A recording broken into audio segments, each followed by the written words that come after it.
Model practice paper 2 है mains के लिए।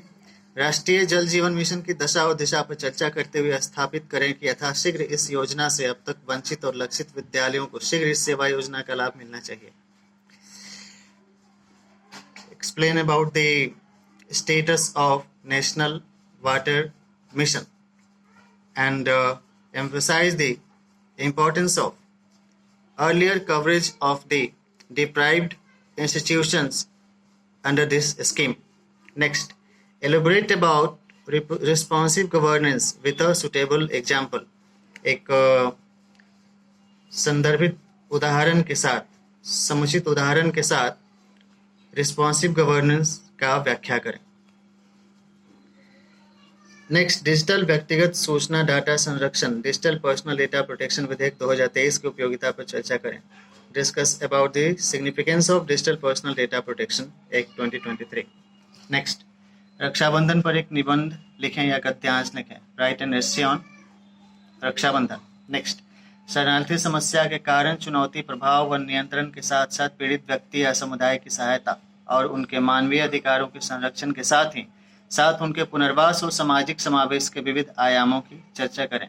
Discuss about various aspects of social inclusion and rehabilitation along with protection of the humanitarian rights of the victims of refugee crisis, and also discuss about causes, challenges, effects and means to control the problems of refugee. Next, Bharat और Ukraine के राजनयिक संबंधों की चर्चा करें। Discuss about the international relationships of India and Ukraine. Bharat और रूस के वैदेशिक संबंध की चर्चा करें। Discuss about important issues of foreign relationship between India and Russia. Next, Bharat और जापान के डिप्लोमेटिक संबंध का वर्णन करें।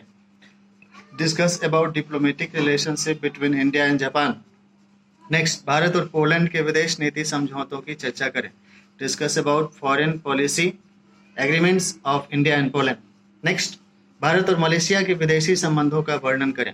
Discuss about policy related matters of international relationship between India and Malaysia. Next, Bharat और बांग्लादेश के वैदेशिक संबंध की व्याख्या करें।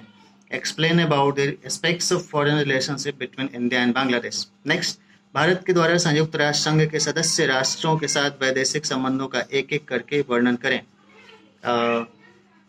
Present a brief outline about foreign relationship of India with member nations of United Nations. Next, Bharat और संयुक्त राष्ट्र संघ द्वारा वैश्विक शांति स्थापना हेतु किए जा रहे प्रयासों का वर्णन करें। Explain about the initiatives been taken by India and United Nations to assure establishment of global peaceful coordination. Next, Israel फिलिस्तीन शांति स्थापना हेतु संयुक्त राष्ट्र अमेरिका की भूमिका पर चर्चा करें।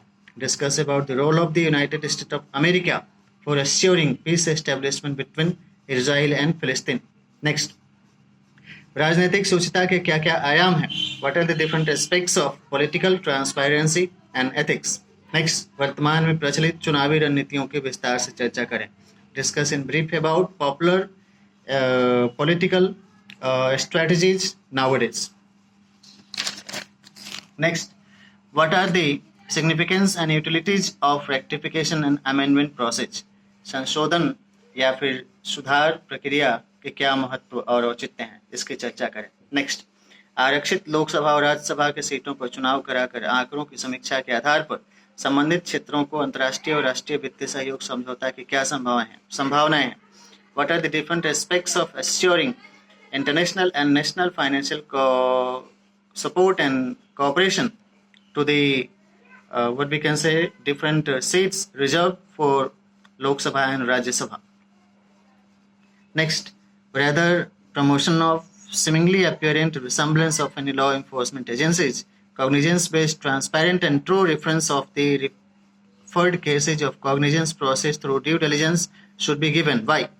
यह क्यों जरूरी है कि किसी भी केस से संबंधित सूचना को यथावत प्रस्तुत किया जाए, ना कि उससे संबंधित किसी छद्म घटना या फिर काल्पनिक कथोपकथन को प्रस्तुत किया जाए।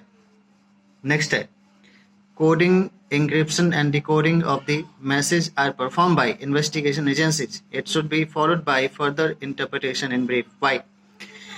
कूटकरण और उनकी व्याख्या यह अनुसंधान की सामान्य प्रक्रिया है. इनकी चर्चा करें.